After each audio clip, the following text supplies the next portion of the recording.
Bueno, entonces vamos a hablar del método de inversión que me permite resolver el problema de, dado una muestra, digamos, de números pseudo-aleatorios o aleatorios, ¿por qué no? También podría ser, con distribución uniforme 0,1, obtener una sucesión, una distribución, una muestra, pero con una distribución cualquiera f, ¿sí? O sea, f como función de distribución me refiero, ¿sí?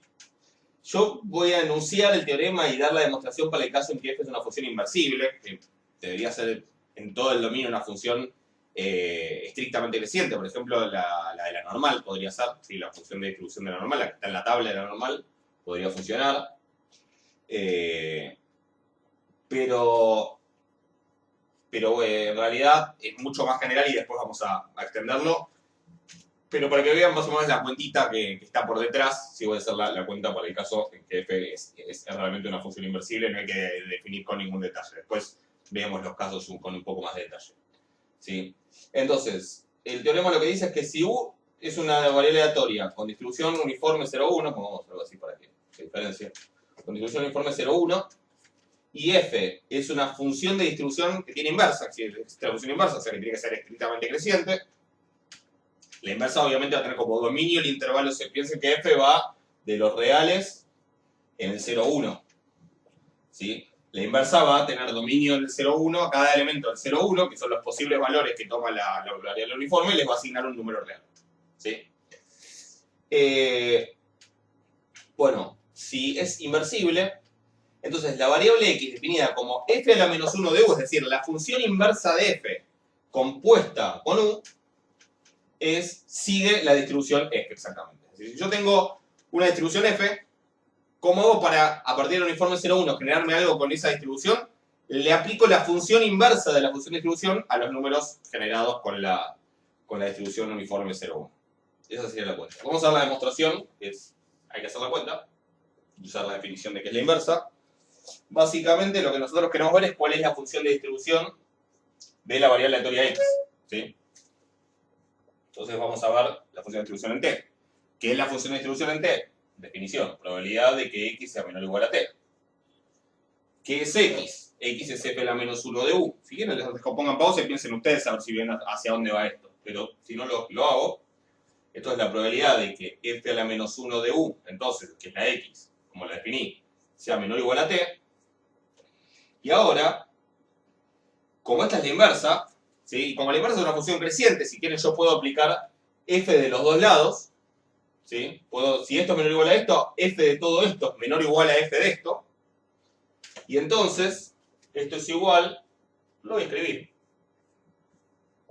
F de f a la menos 1 de u menor o igual a f de t. ¿Sí? Piensen que acá es como si yo tuviera e a la u y le estoy aplicando el logaritmo natural. ¿Sí? O tengo el logaritmo natural y le estoy aplicando e a la u. Tengo el u al cubo y le estoy aplicando la raíz cúbica, o viceversa. ¿Qué me va a pasar acá? Se me van a cancelar. Esto me va a dar u directamente. O sea, esto es la probabilidad de que u sea menor o igual a f de t. ¿Estamos? Piénsenlo un minuto. Como es en monótona creciente, cuando yo aplico f se mantiene la desigualdad. Si fuera decreciente tendría que invertirla, por ejemplo, pero en este caso no, porque justamente es una función de distribución, no es decreciente, es creciente. Y entonces tengo que calcular esta probabilidad. Ahora, si ustedes... ¿Qué es esto? Esto es la función de distribución, la probabilidad de que u sea menor o igual a este número, esto es un número, es la función de distribución de u evaluado en f de t.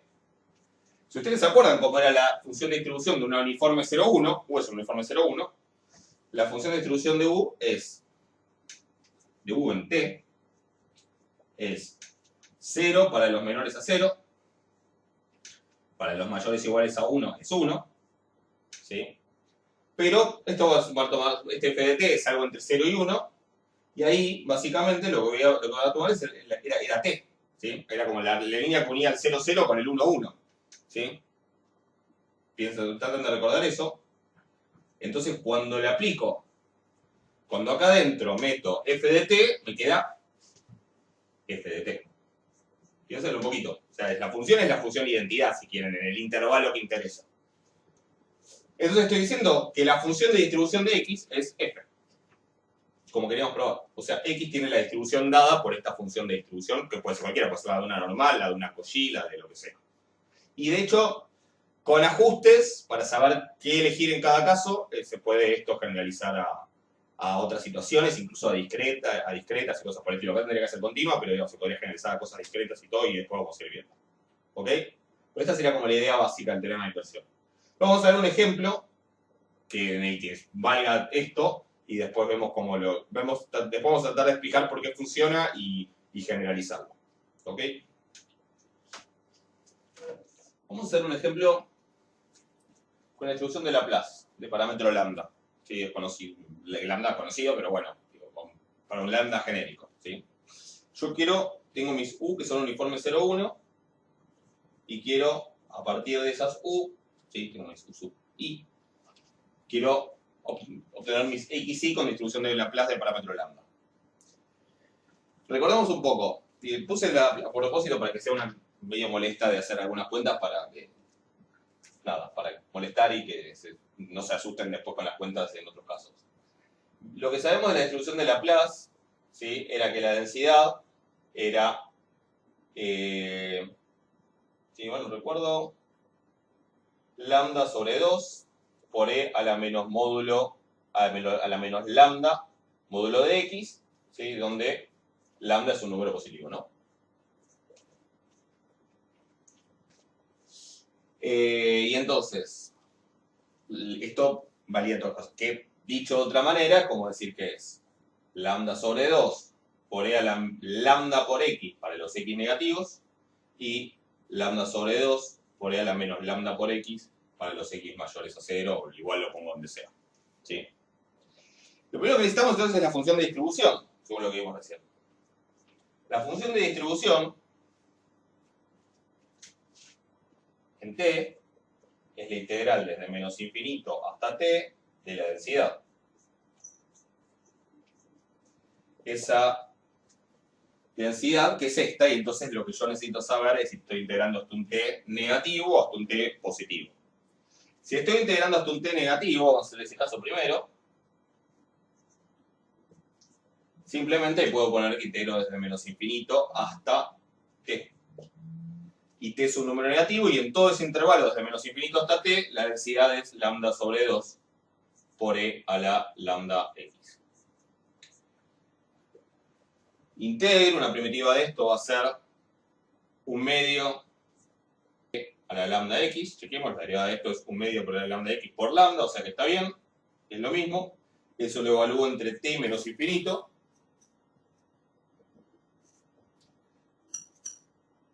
Y esto me termina dando un medio e a la lambda t menos 0, porque menos infinito, lambda es positivo, el exponente tiene menos infinito, así que me da 0. O sea, me da un medio e a la lambda t para los t mayores a 0. O sea, voy a anotar acá la función de distribución. La función de distribución es, después lo copio más grande, un medio e a la lambda t. Hagamos el caso para t mayor o igual a 0. ¿Sí? Ahí lo que tengo que hacer, sí o sí, es separar en dos. Mi intervalo de menos infinito a t, si el 0 está acá, va a incluir toda una parte, de menos infinito hasta 0, donde la densidad va a ser lambda sobre 2 por e a la lambda x. Entonces va a ser la integral de menos infinito a 0 de lambda sobre 2 por e a la lambda x, diferencial x, y la integral de 0 a t, donde la densidad es lambda sobre 2 por e a la menos lambda x, diferencial x. La primera integral sale incluso de acá si ponen t igual a 0, pero si no se las dejo para que lo hagan, es fácil, y además por simetría sale, porque como sabemos cómo es la distribución, la primera integral es un medio, ¿sí? Es la primera mitad de la distribución de Laplace, que tiene esta forma, ¿sí? De pico, la doble exponencial. Entonces, el primer término es un medio, y el segundo es lambda sobre 2 por e a la menos lambda x, y lo integro es menos un medio por e a la menos lambda x, evaluado entre x igual a 0 y t. Y eso entonces es 1 medio menos 1 medio. A ver, sería 1 medio más, no quiero ser lío, 1 medio más, menos 1 medio, e a la menos lambda t, menos, esto en 0 es menos 1 medio, cuando pongo x igual a 0, así que es más 1 medio. ¿Sí? Así que básicamente me termina dando 1 medio más 1 medio, sí, es 1, menos 1 medio e a la menos lambda. Esa es la distribución para t mayor o igual a 0. Voy a borrar, acomodar un poquito el pizarrón y sigo.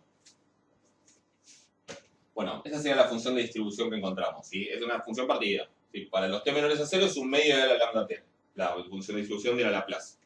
Para los mayores o iguales a 0, igual lo podría poner en cualquier lado, es 1 menos 1 medio de la menos lambda t. Chequen que esto es continuo, ¿no? En t igual a 0, 2 medios. Y los límites también. Voy a hacer el gráfico para que tengamos una idea, porque la pregunta es, ¿yo qué tengo que hacer con esto ahora? Tengo que invertirlo y esa inversa se lo tengo que aplicar a los sum. Entonces, ¿cómo invierto una función partida? ¿Sí? Bueno, para eso veamos un poco de gráfico. Para los t menores a 0, la función es 1 medio de la lambda t. Eso es una exponencial con asíntota en 0 por aquel lado y después que va subiendo. ¿Sí? Y que pasa y que básicamente por 1 medio. Una exponencial que viene así, va creciendo. Ahí se termina, porque es hasta t menor a 0, pero bueno, si yo no la siguiera dibujando, sería una exponencial que se va así. ¿Ok? Se va para arriba. Exponencialmente. ¿Sí? Se diga así. Voy a hacer, ya que estamos con otro color, la parte para t mayor o igual a 0. Esta es una exponencial que tiene una asíntota horizontal para aquel, pero es que aparece para aquel lado y en 1. ¿Sí? O sea, acá. O sea que básicamente viene así. Y después, bueno, entonces iría por allá. ¿Sí? Pero la función es esta. Viene así y después así. Incluso creo que es derivable, sí, porque la derivada creo que da lambda sobre 2 por un lado y por el otro, así que o sea, se enganchan bien. Pero tengo como esos dos tramos. Para invertirlo, lo que me tengo que dar cuenta es ver qué pasa con la imagen. Esta parte me da los resultados que corresponden al intervalo 0 medio. ¿Sí? Técnicamente, por cómo lo puse acá, sería abierto, pero eso es lo de menos porque igual es continuo. Y esta otra parte me da los resultados que corresponden al intervalo 1 medio 1. O sea que en realidad la inversa lo que va a hacer es la inversa, ¿cómo la voy a buscar? Bueno, para los t que estén en el intervalo 0, 1 medio los voy a buscar invirtiendo esto. Para los t que estén en el intervalo 1 medio 1 los voy a buscar invirtiendo esto. ¿Se entiende? A ver, la idea sería la siguiente. Yo quiero hallar la función inversa. F a la menos 1 de t. Suponiendo que t es un número menor a 1 medio. Si t es un número menor a 1 medio, perdón, no suponiendo, sí, si t es un número menor a 1 medio, ¿cómo voy a buscar f a la menos 1 de t? Bueno, f a la menos 1 de t es un número, llamémoslo i, tal que, a ver cómo ponemos esto, es un número i tal que 1 menos 1 medio, tal que si yo eso le aplico la función, perdón, le aplico la función 1 medio por e a la lambda i, me tiene que dar t. Es decir, lo que hago es, cambio la variable acá y igualo a t. Si yo despejo esta i de acá, me da la inversa. ¿Sí? O sea, es una función, si yo a este número i le aplico, es decir, si a f a la menos 1 de t le aplico esta cosa, me tiene que dar t de vuelta, porque es f de la menos 1 de t, este se me cancela. ¿Sí? Entonces lo que hago es buscar, despejo de acá, me da i es igual a 1 sobre lambda por el logaritmo natural de 2t. Básicamente, no hay mucha vuelta, hagan el despejo. ¿Sí? Entonces, la función inversa, f a la menos 1 de t, la función inversa, sí, era creo que un ejercicio de análisis del CBC buscar inversas de funciones, probablemente nunca lo hicieron con funciones partidas, pero bueno, bienvenidos a la diversión. F a la menos 1 de t va a ser 1 sobre lambda, logaritmo natural de 2t. Voy a escribirlo con más espacio, porque para que no estamos tomando tanto trabajo.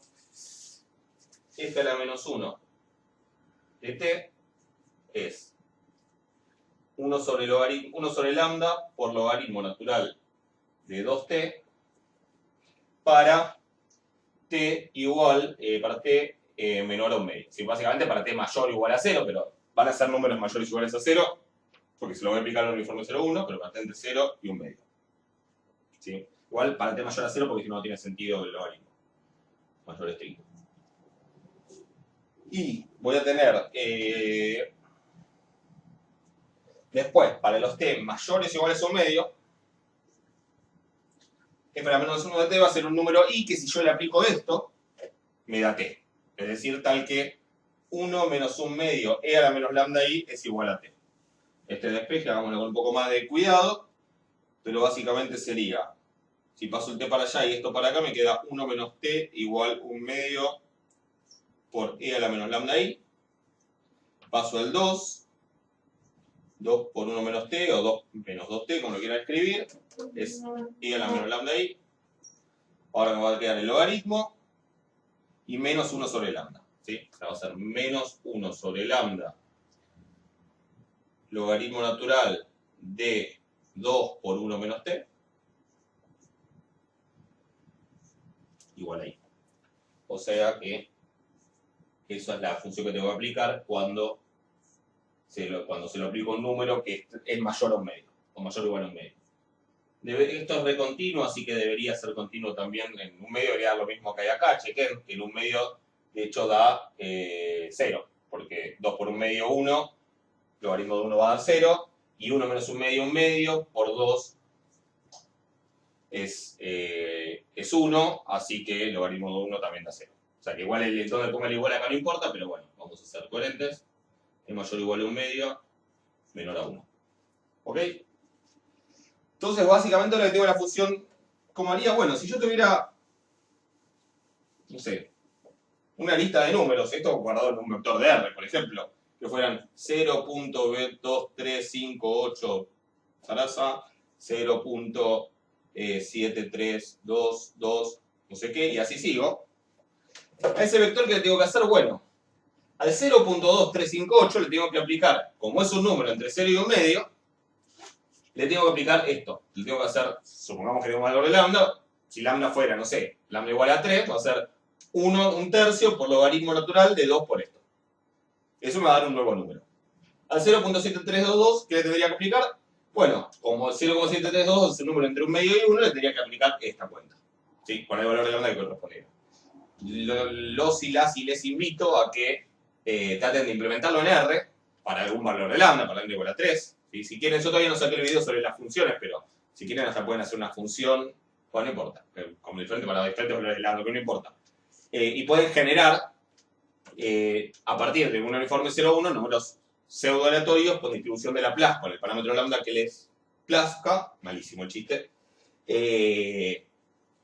Pero básicamente que van a necesitar acá y un if. ¿Sí? Van a tener que ver si el número es menor a un medio, van a tener que hacer esta cuenta. Si el número es mayor o igual a un medio, es esta. O sea, está bueno también para practicar un poco el tema de control de flujo. Pero esa sería la cuenta. ¿Sí?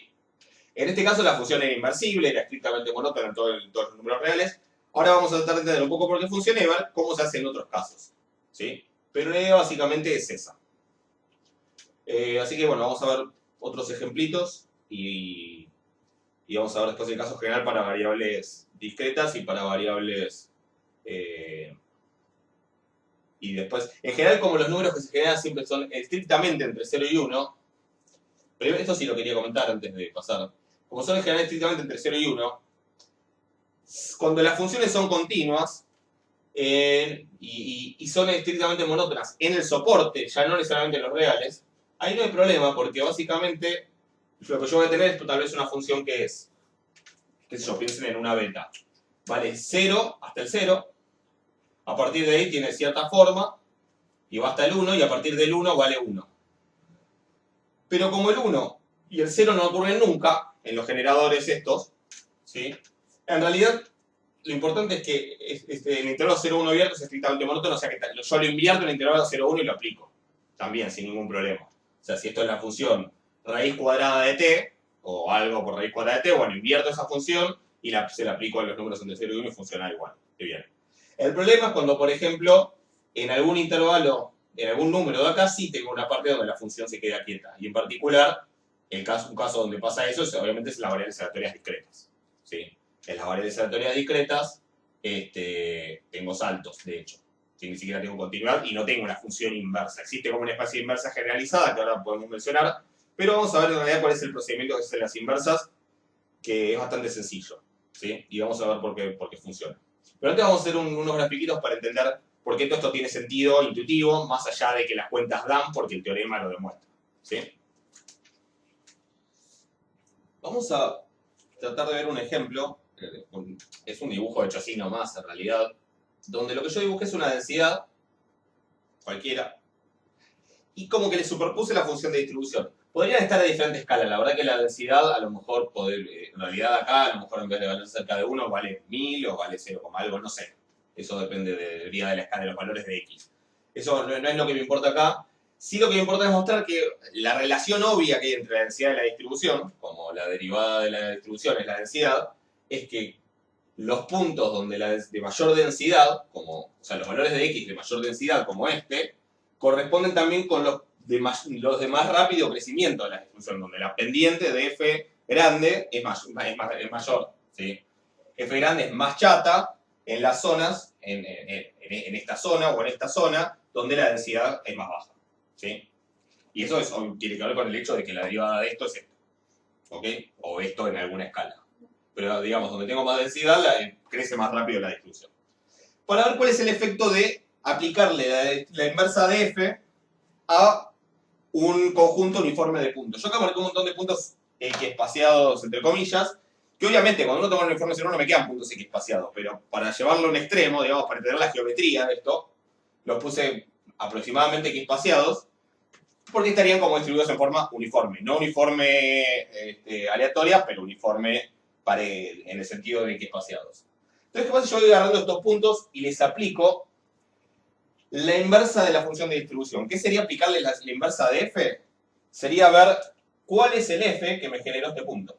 Si yo tendría que venir acá, ir hasta el gráfico de f grande, que es el rojo, y ver cuál es el f que generó ese punto, y me da este punto de acá. Aplicárselo a sería ver cuál es el f que me generó este punto. Tratar de hacerlo lo más prolijo posible, va a ser medio aburrido, pero sería este. Lo hago para de acá, y me va a dar este punto de acá. Luego para y me va a dar este punto de acá. Luego para y me va a dar este punto de por acá. Luego para no sé si se van viendo lo que va pasando. Vayan pensando. ¿Sí? Por ahí hay gráficos donde esto se puede ver mejor. Digo, en internet. Bueno, voy a tratar de hacerlo más o menos. Sí, la idea igual va a estar, porque por eso lo hice grande y con varios. Me da por acá. Me da por acá. Me da por acá. No por acá, perdón. Por acá. Me estoy aburriendo. Ahí está. Me da por acá. Bueno, me cansé. Fíjense, ¿cuál fue el efecto cuando le apliqué la inversa? Me quedó medio chueco, pero fíjense que en general los puntos se me amontonaron en una región. ¿Cuál es esa región? Aproximadamente, piensen que esto está re chueco. Esa región donde los puntos se amontonaron son aproximadamente los puntos de mayor densidad. ¿Por qué son los de mayor densidad? Porque son los de mayor pendiente de f. Los de mayor pendiente de f, yo me muevo bastante vertical, pero me muevo muy poco horizontal. Entonces, todos estos puntos que están a cierta distancia acá se me amontonan.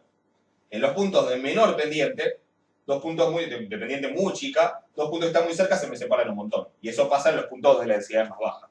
Entonces, al aplicar esa inversa, van a ser muchos más los puntos que caigan cerca de las zonas de alta densidad y mucho menos los puntos que caigan cerca de las zonas de baja densidad.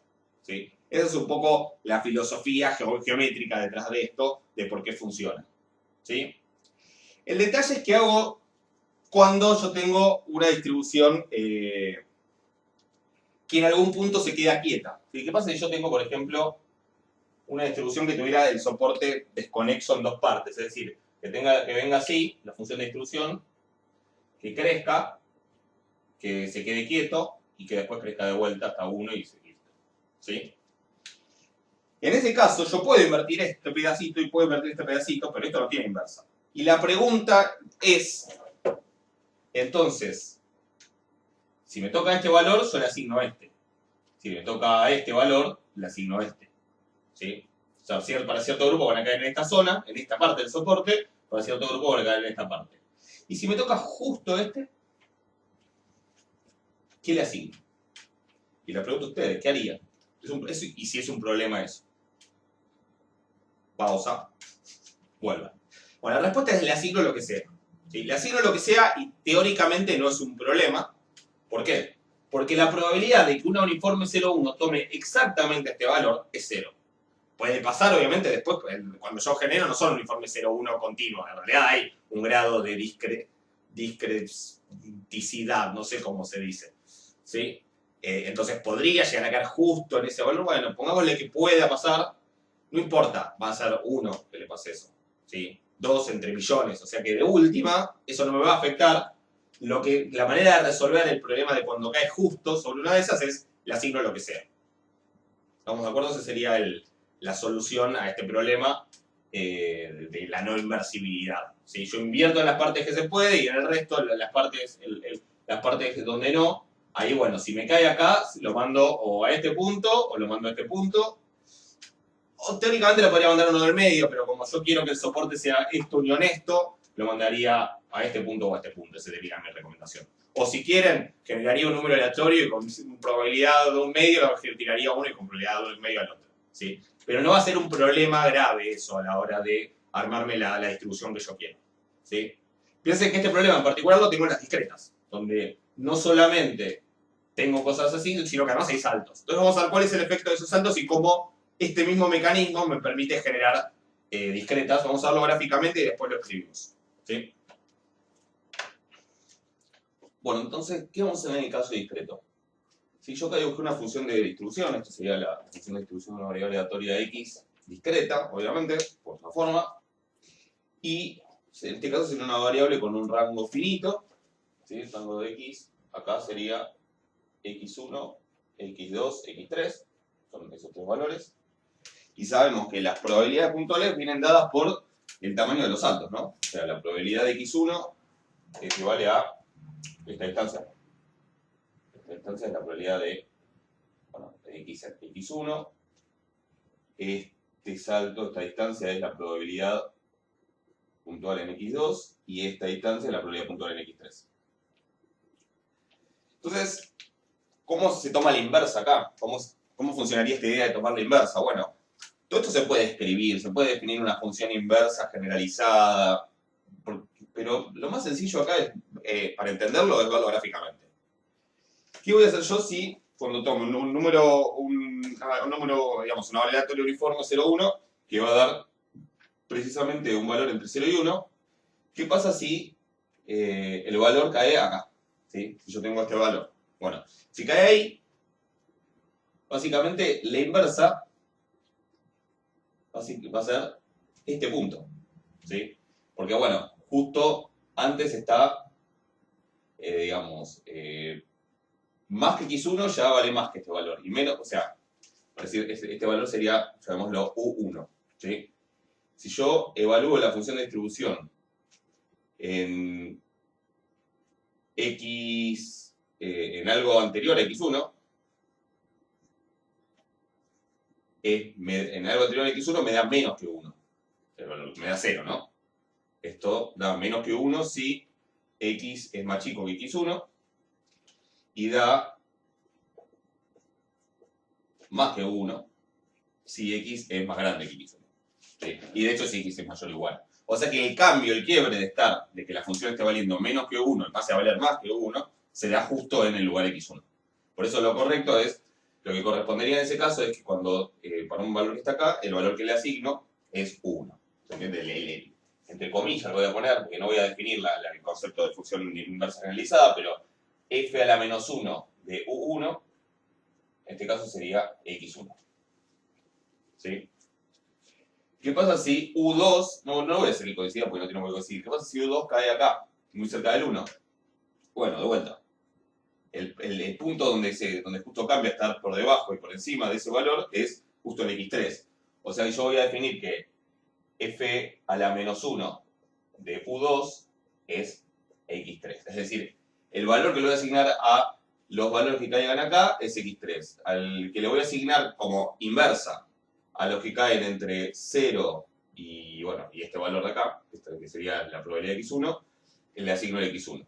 Y los que caigan en todo este intervalo, ¿sí? Por ejemplo, cualquiera que caiga acá, pongámosle u3, u4, ¿sí? A esos los voy a definir como la inversa, u3 o 4, los voy a definir como el valor que acá sería x2 en el gráfico. ¿Se entiende? O sea, estos van a ir a parar a x2. Y si se fijan, tiene sentido esto. ¿Por qué? ¿Cuál es la probabilidad de que una variable uniforme 0,1 caiga entre estos dos valores? Bueno, como, digamos, ¿cuál es la probabilidad de que una variable aleatoria uniforme 0,1 caiga, por ejemplo, entre 0,2 y 0,5? Y es 0,5 menos 0,2. La acumulada de la función de distribución para los valores entre 0 y 1 es t. O sea que es 0,5 menos 0,2. Es la longitud del intervalo. Eso en las uniformes 0,1. En otras uniformes hay que compensar por el tamaño del intervalo. Pero en el uniforme 0,1 es simplemente 0,5 menos 0,2. Entonces, ¿cuál es la probabilidad de que una variable uniforme 0,1 caiga en este intervalo? Que es cuando va a ir a parar x1. Y es precisamente esta distancia, que es la probabilidad de x1. ¿Cuál es la probabilidad de que una uniforme 0,1 caiga en este intervalo? ¿Sí? En ese intervalo. Bueno, es esta longitud que es precisamente la probabilidad de la probabilidad puntual en x2. ¿Sí? Y justamente todos los valores de ese intervalo son los que vamos a mandar a x2. Por la inversa generalizada, digamos. Y todos los que están acá los vamos a mandar a x3 y justamente la probabilidad de que caiga en ese intervalo es la probabilidad de x3. ¿Sí?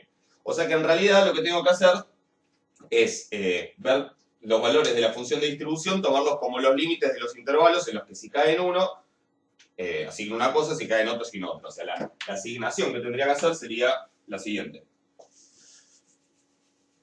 Yo voy a definir x, lo hago para este ejemplo, esto obviamente se puede generalizar para cualquier caso, incluso infinito, ahora lo charlamos un poco.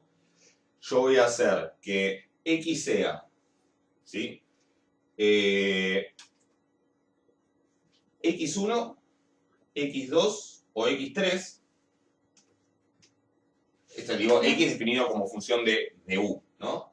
Voy a hacer que sea x1 si u cae entre 0 y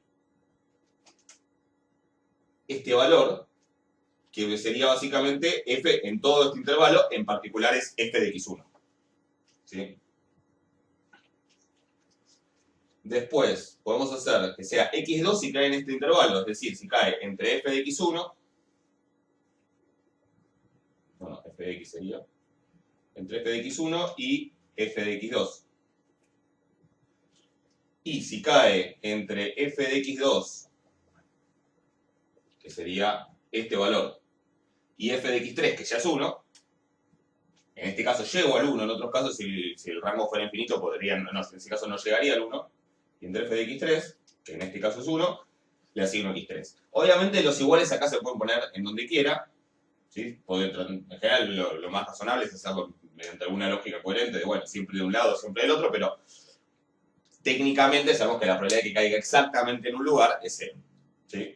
Así que con esto es muy fácil ver, teniendo en cuenta esto de que precisamente la probabilidad de que un uniforme 0,1 caiga en un intervalo de estos es la longitud del intervalo, es inmediato, pero ver que la probabilidad de que la función de probabilidad puntual de x es precisamente que la probabilidad de x1 es esta, la probabilidad de x2 es esta, la probabilidad de x3 es esta. O sea que esta sería la manera de definir una variable aleatoria discreta. ¿Sí? Tomo los valores de la función de distribución, de los escalones, digamos, y me fijo en cuál de los intervalitos cae la variable aleatoria uniforme 0,1 con la que me genero mi variable aleatoria con esa distribución discreta. Esto se puede hacer con un if, con un if adentro de otro if, o incluso se pueden usar otros bucles, digo, para la hora de implementarlo numéricamente se puede usar un while, tal vez con un for. Estoy pensando que para el caso en el que el rango sea infinito, donde esta lista en realidad es infinita, uno tendría como que ir probando, eso se puede hacer con un bucle de tipo while, por ejemplo. Uno tendría que ir probando, a ver, mi valor de u está entre tanto y tanto, no, entonces sigo. Está entre tanto y tanto, no, entonces sigo. Está entre tanto y tanto, sí, bueno, entonces el valor que le asigno es tal. Todo eso hay que sentarse, pensarlo y escribirlo, pero es fácil, relativamente fácil, como se dice, implementar esto computacionalmente. No, no sé si hace falta algún ejemplo con esto. Vamos a hablar una cosita más a nivel teórico y ya más o menos estaríamos. Después cualquier duda lo vemos en la clase de consulta. Bueno, para terminar vamos a hablar de un resultado teórico bastante interesante que permite también hacer simulación y aplicar métodos de Monte Carlo al ámbito de las cadenas de Markov, ¿sí? Vamos a estar hablando de cadenas de Markov finitas y homogéneas, es decir, las que representamos por una matriz de n por n. ¿Sí? Una matriz con números, es decir, no cambia la estructura de probabilidad con el tiempo y tiene una cantidad finita de estados que sería n. ¿Ok? Bueno, justo acá voy a usar n para otra cosa, así que pongamos que la cantidad de estados es m. ¿Sí? Porque voy a usar la n después para otra cosa. La idea, ¿cuál es acá? Nosotros vamos a definir esto, vamos a definir la i, esta i es la función indicadora, ¿sí? La función indicadora del estado i es básicamente una ayuda de escritura. Es algo que vale 1 si x vale y 0 si x es distinto de y. Es decir, si yo le meto acá, yo acá dentro lo que le voy a meter las variables del proceso. Si las variables del proceso toman valores, toman el valor, cada vez que tomen el valor i, esta función indicadora va a valer 1 y cuando estén, cuando estén en otro estado que no sea el estado i, va a valer 0. ¿Sí? Con lo cual, cuando yo sume para varias K sucesivas y subí, lo que estoy contando es cuántas veces el proceso pasó por el estado I. ¿Sí? Mírenlo, un poco la notación, amigues un poquito. Y básicamente HIN es básicamente el promedio de eso, que en realidad es la proporción de veces, ¿sí? Desde 1 hasta n, es la proporción de veces que el proceso pasó por el estado I. Si n es igual a 10 y el proceso pasó 3 veces por el estado I, esta suma va a dar 3, así que esto va a dar 3 décimos. Básicamente esto es esto. La pregunta es qué va a pasar con esta cantidad en el largo plazo. ¿Sí? Si uno pensara en la ley de los grandes números, tendería a pensar que esto tiene que coincidir con la distribución de probabilidad, con alguna distribución de probabilidad, ¿sí? Y en particular con alguna distribución de probabilidad estacionaria, podríamos pensar, o alguna distribución de probabilidad límite. El problema es que la ley de los grandes números, o las leyes de los grandes números que estuvimos mencionando nosotros en clases anteriores, se basaban en el supuesto de independencia entre las variables del proceso. Y acá no tenemos independencia entre las XK, justamente porque es una cadena de Markov. Tenemos esta dependencia de primer orden. Sin embargo, hay teoremas diferentes con diferentes hipótesis. Nosotros vamos a mencionar uno que dicen que en el caso de cadenas de Markov esto también funciona y entonces podemos aplicar una especie de ley de los grandes números. Entonces, vamos a ver, la idea es que, por empezar, hay una hipótesis básica que necesitamos, porque para que esto converja a algo, tiene que haber algo a que converger. Entonces vamos a estar, recordemos que cuando teníamos el 1 como autovalor simple, existía una única distribución estacionaria.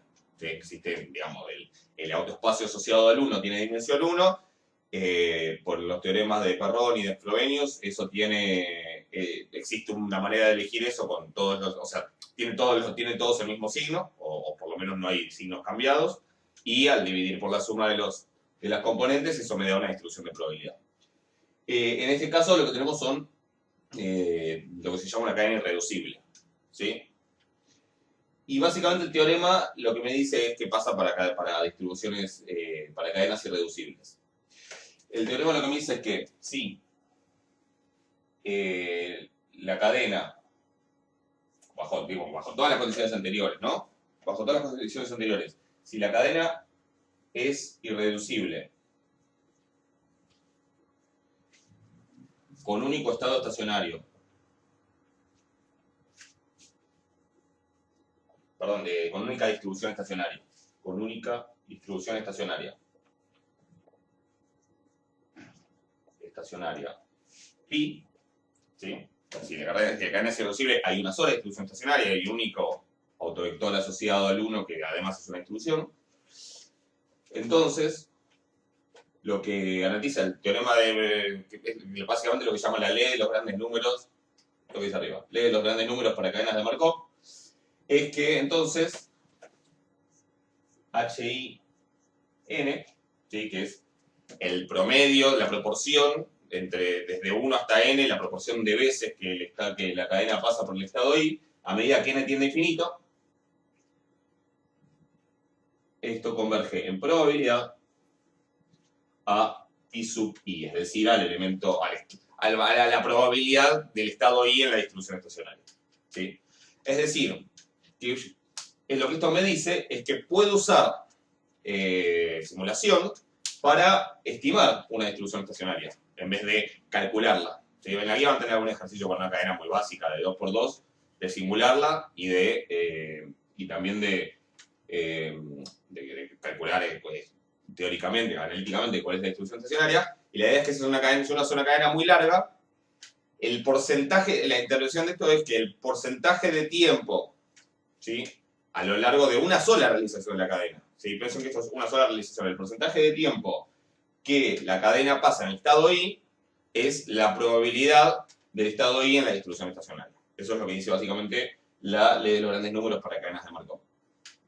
Y eso es algo que se puede verificar empíricamente, ¿sí? Lo interesante de esto es que estamos en un caso donde las variables en las que nos estamos basando no son dos cosas en realidad. Las variables en las que nos estamos basando no son independientes, ¿sí? Que esa era una de las hipótesis básicas de la ley de los grandes números, y tampoco son idénticamente distribuidas. Y de hecho la distribución va cambiando, porque cada X del proceso, salvo que X0 tenga la distribución estacionaria, en cuyo caso sí, me mantengo siempre en la distribución estacionaria, si parto de una distribución diferente, a medida que avanza el proceso, la distribución de X va cambiando, ¿sí? Vale la pena pensar un poquito dos casos. El primer caso sería en el que la cadena, además de irreducible, sea regular, es decir, que sea aperiódica. En ese caso, lo que va a ir pasando es que va a haber una única distribución límite. Perdón, va a haber, no una única, va a haber distribución límite. Y a medida que el proceso avanza, la distribución de las X se va a ir pareciendo cada vez más a la distribución límite y que además es la distribución estacionaria. ¿Sí? Entonces, de alguna manera, lo que va a pasar es que, en ese caso sí, casi todas las X van a tener la distribución, digamos, después de un rato, por decirlo de alguna manera, después de una cierta cantidad de pasos, todas las X, a partir de un cierto momento, tienen aproximadamente la distribución estacionaria, que es la distribución límite, y entonces tiene sentido por ahí esto de que en muchas realizaciones, en la proporción de veces que la cadena se mueve pasa por determinado estado, coincida con la probabilidad de ese estado en la distribución estacionaria.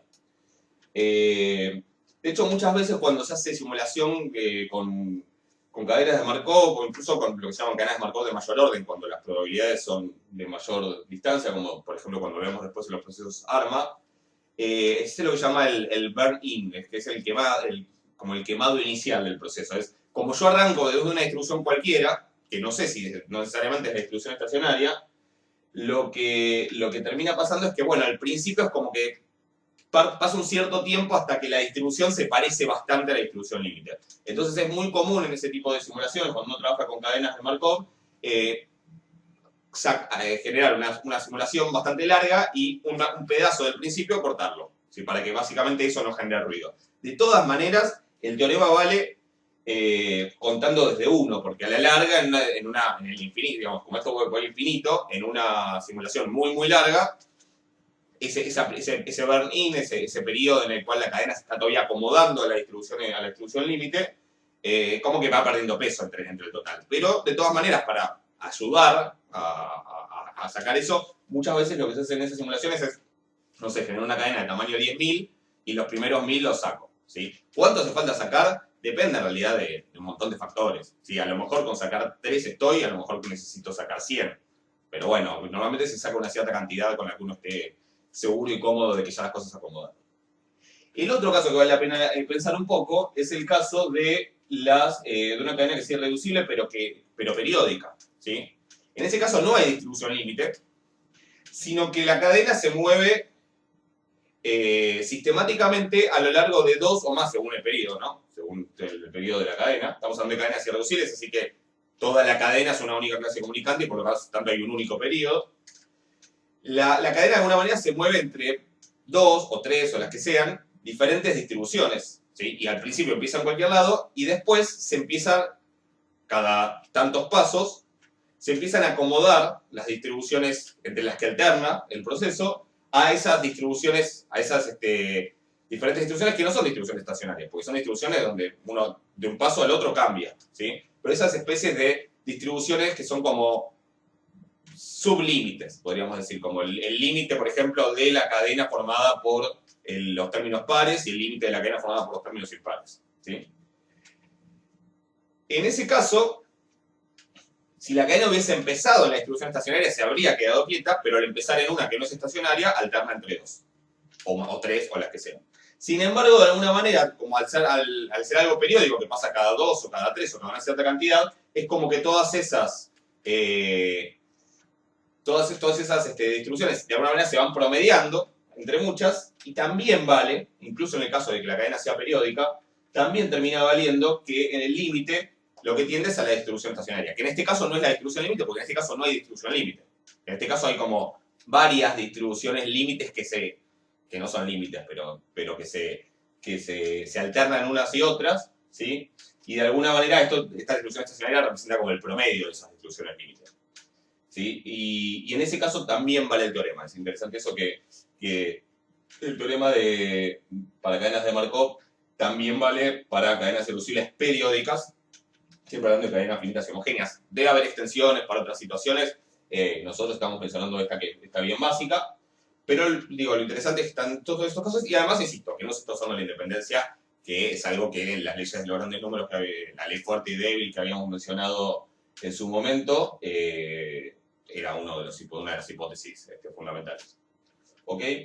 Así que bueno, esto es como para que tengan una idea de que también en situaciones un poco más interesantes, de procesos un poco más interesantes, no solamente donde tenemos variables aleatorias independientes, podemos también aplicar métodos de Monte Carlo y podemos hacer estas cuentas. Obviamente después, usando estas proporciones que me estiman estos pi, puedo estimar la esperanza, la varianza, lo que sea de la distribución estacionaria, ¿sí? Pero bueno, es un resultado que quería mencionar y que en la guía hay alguna referencia con algún ejercicio, alguna simulación a este resultado. Así que bueno, eso sería todo lo de esta clase. Espero que estén bien y nos vemos pronto.